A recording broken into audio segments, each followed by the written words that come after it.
ఇది కరివేపాకు రైస్ అండి. ఎలా చేయాలో చూద్దాము.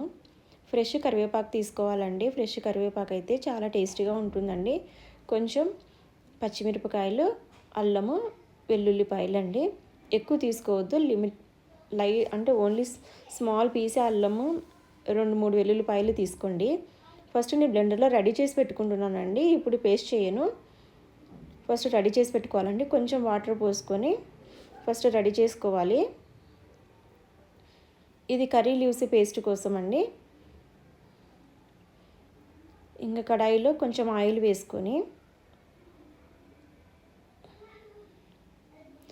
గ్రౌండ్నట్స్ ఫస్ట్ ఫ్రై చేసుకోవాలండి. గ్రౌండ్నట్స్ బాగా ఫ్రై అయిన తర్వాత పక్కకు తీసి పెట్టుకోవాలండి. మన ఇష్టం అండి. మీరు కావాలనుకుంటే క్యాషియస్ కూడా యాడ్ చేసుకోవచ్చు. గ్రౌండ్నట్స్ బాగా ఫ్రై అయిన తర్వాత పక్కకు తీసి పెట్టుకోవాలండి. నెక్స్ట్ శనగపప్పు తీసుకొని దాన్ని కూడా ఫ్రై చేసి దాన్ని కూడా పక్కకు పెట్టుకోవాలండి.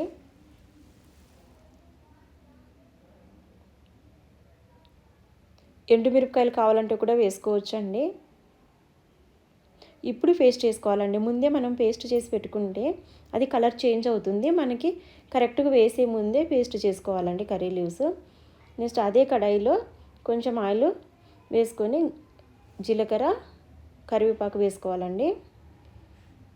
ఇప్పుడు ఎండుమిరపకాయలు కావాలంటే వేసుకోవచ్చండి ఈ టైంలో. ఇప్పుడు ఆ పేస్ట్ వేయాలండి. కర్రీ లీవ్స్ పేస్ట్ వేసుకొని బాగా ఫ్రై చేసుకోవాలండి. అంటే రా స్మెల్ పోయే వరకు దీన్ని బాగా ఉడికించుకోవాలండి.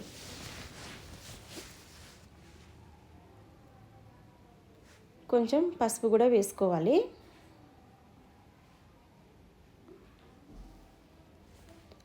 కంప్లీట్గా డ్రై అయ్యే వరకు ఫ్రై చేయనక్కర్లేదండి. కొంచెం తడి ఉన్నా సరిపోతుంది. ఇప్పుడు రైస్ వేసుకోవాలండి. రైస్ వేసుకొని కొంచెం సాల్ట్, మనం ఆల్రెడీ ఫ్రై చేసి పెట్టుకున్నాం కదా గ్రౌండ్నట్స్ అండ్ శనగపప్పు, కొత్తిమీర, వీటన్నిటిని మనం ఇప్పుడు వేసుకోవచ్చండి. ఇప్పుడు బాగా కలుపుకోవాలండి. అంతే, కర్రీ లీవ్స్ రైస్ రెడీ అయిపోయింది. ఎయిర్ ఫాల్ ఎక్కువ ఉన్న వాళ్ళు తింటే ఎయిర్ ఫాల్ తగ్గుతుందండి. ఈ విటమిన్ ఎక్కువగా ఉంటుంది కాబట్టి కర్రీ లీవ్స్లో హెల్త్కి చాలా మంచిది.